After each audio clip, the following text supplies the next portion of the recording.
What's going on, ladies and gentlemen? How you doing today? Welcome back to the Arc Sports Cards channel. Today we got a really fun one for you. Today we're going over the top 5 trending young guns for the month of November 2024. The NHL, it's been really exciting here to start off the season, and there's some young guns trending. We're going to go over the top 5 for you guys today. Let me know in the comments below if I missed anyone. Make sure you subscribe if you're new to the channel. It's completely free. Change your mind anytime. Drop on like on this video if you did enjoy. Follow us over on Instagram at Arc Sports Cards. And without further ado, let's kick things off with number 5. As usual, this isn't financial advice. Please invest in sport cards at your own risk. All graphs will be courtesy of Sport Card Investor, not a sponsor for PSA 10 Young Guns in US dollars. Kicking us off here with number 5 is actually going to be a goaltender. And I think this list this month is actually really interesting. It's a goaltender from the Calgary Flames. It's Dustin Wolf of the Calgary Flames. Now, the Calgary Flames, in my opinion, have been kind of overachieving to start the season a little bit. I think they're going to come back to down to earth in the second quarter and the third quarter of the season. I don't think they're going to be a playoff team by the end of it, but right now they've been playing really well and really well defensively, and they've been getting great goaltending, and Dustin Wolf has kind of surged up as, I guess, the 1B goaltender. I think Vladar gets more starts. Taking a look here at Dustin Wolf's stats for the season, now I did just double check. He does have more starts than Vladar, so I guess he's technically the 1A, but it's a pretty even split. He has 11 games played so far, while Vladar has 9, and he's posted a very solid 926 save percentage and a 233 goals against average. Now, will the Flames keep that up? I don't really think so. Goalies are always weird too. I don't know. It's weird. Now, Wolf was a very highly touted goaltender coming up, so it is possible that he continues to play like this and eventually becomes an elite goaltender. Is that going to happen this season, though? I don't think so. I don't think he finishes the year with a 926. I would guess maybe 910-ish would be really good, I would think, or maybe like around 900 if things really fall off, but I just don't think this is sustainable throughout the whole season. Taking a look at the graph here, we can see about a month ago, one sold for 51 US and one recently sold for as high as 80 US. That's a PSA 10 Young Guns in US dollars, of course. And honestly, I've said this so many times on the channel, but I will say it again here. Goaltending young guns, if they're going to keep climbing in value, you kind of have to have team success. Goaltending young guns relate a lot to team success. So if the Calgary Flames do recess, like I'm predicting they do, like I don't think they're going to be a playoff team. I don't think Dustin Wolf's cards will go up any more than this season. So I think it's a good selling opportunity if you do have one. Now, Flames fans, let me know in the comments down below if I'm wrong. Do you think the Flames are going to be in a playoff spot by the end of the season? I just really don't think so. I don't think this is sustainable, and that's just my opinion. My opinion can definitely be wrong, so let me know down in the comments, Flames fans, if I'm wrong. Up next on number 4 is actually a really sad case. Now, he probably would have been higher on this list if he didn't just get injured with a broken leg. Alexander Ovechkin's been on an absolute tear. He probably would have been number 1 on this list if he just didn't get hurt. I figured I couldn't put him at number 1 because his young guns is more than likely going to drop over the next couple of weeks because of the injury, because he won't be playing. But he's been crazy, and he's getting closer and closer to that goal record, so honestly, in the next coming weeks, if you see his cards start to dip down, I think it'd be a good buying opportunity because he's going to break the record at some point. And I think the closer he gets to the record, the more his cards are going to go up. And I think it's going to be a really interesting period here while he's injured to see what his cards do. Do they completely dip down a bit, or do they kind of stay where they're at now? I'm really interested to see what happens with Ovechkin's young guns. Take a look at his stats here. As you can see, before he got injured, he had 15 goals in 18 games, which is absolute ludicrousy. I can't believe he's doing this at his age now. The injury, of course, is going to affect that, but he was on pace to score 68 goals at a stage this late in his career. That is absolutely special and a good reason why his young guns were trending. So as we can see, about a month ago, one sold for as low as 3,800 and one sold recently for as high as 5,000 US. Absolutely crazy increase. Now, with the injury, I don't think this is going to continue to increase. I think this will either level off or dip down a bit until he comes back. But unlike previous cards where I would recommend selling at a point like this, I think he's going to continue to go up again the closer he gets to that record, so maybe you'd be better off holding until he gets closer to that record. Up next on number 3 is a guy who came out to a hot start, and he really needed it. Carill Caruso of the Minnesota Wild. The Minnesota Wild, of course, famously last year missing the playoffs when they were supposed to be a playoff team for sure. They're supposed to be a cup contender. This year, they've come out absolutely firing where they left off at the end of last season. Last season, they had a late surge to try and get into the playoffs. Didn't work out. This season, they're not making any mistakes. They're coming out firing. They want to ensure a playoff spot come April, and Carill Caruso has been absolutely on fire.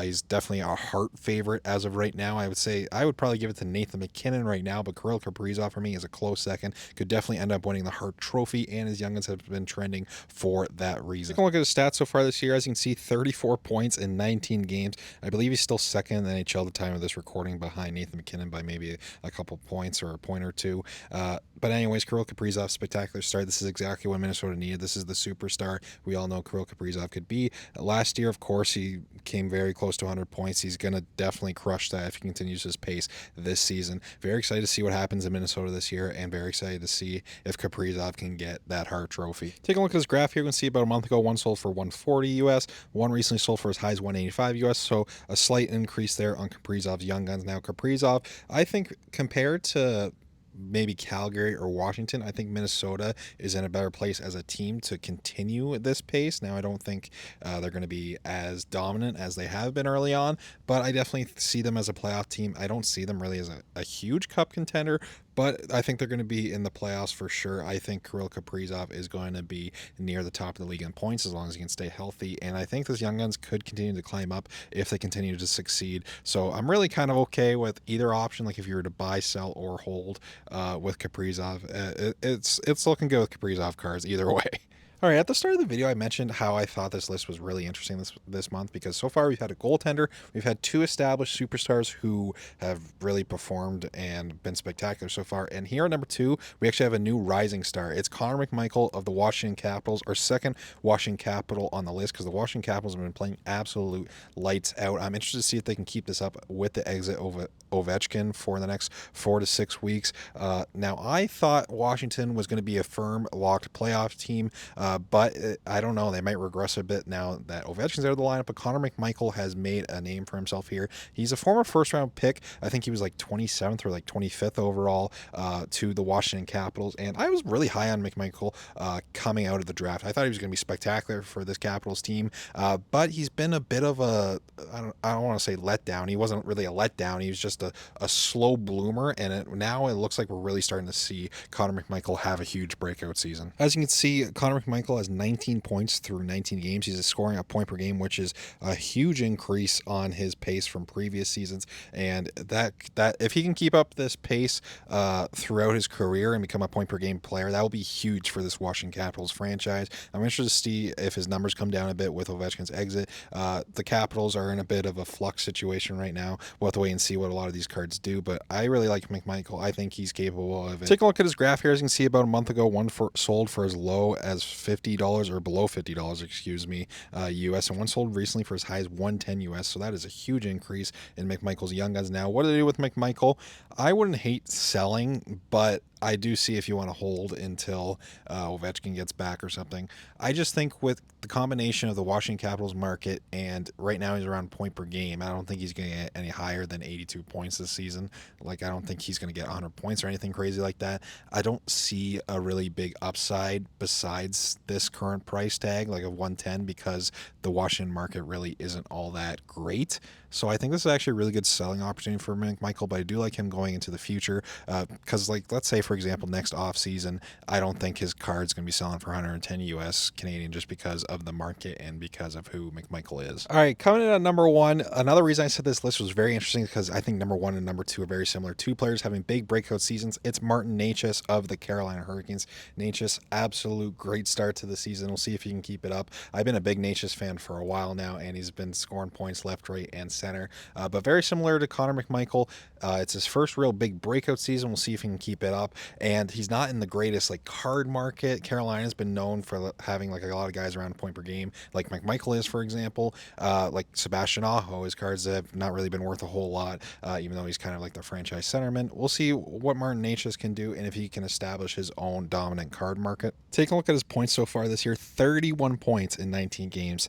That is absolutely a huge jump in his production from last season. And there's a lot of cooks in the kitchen with Carolina. Like, you got Aho, you got Svechnikov, you got all these players competing for time, but Martin Necas has really exploded this year and trying to maintain that top power play and top playing time in Carolina, because Carolina is a real defensive team as well. So they haven't had like the best point producers over the years, but Martin Necas, if he can keep this pace up, his card should continue to go up in value.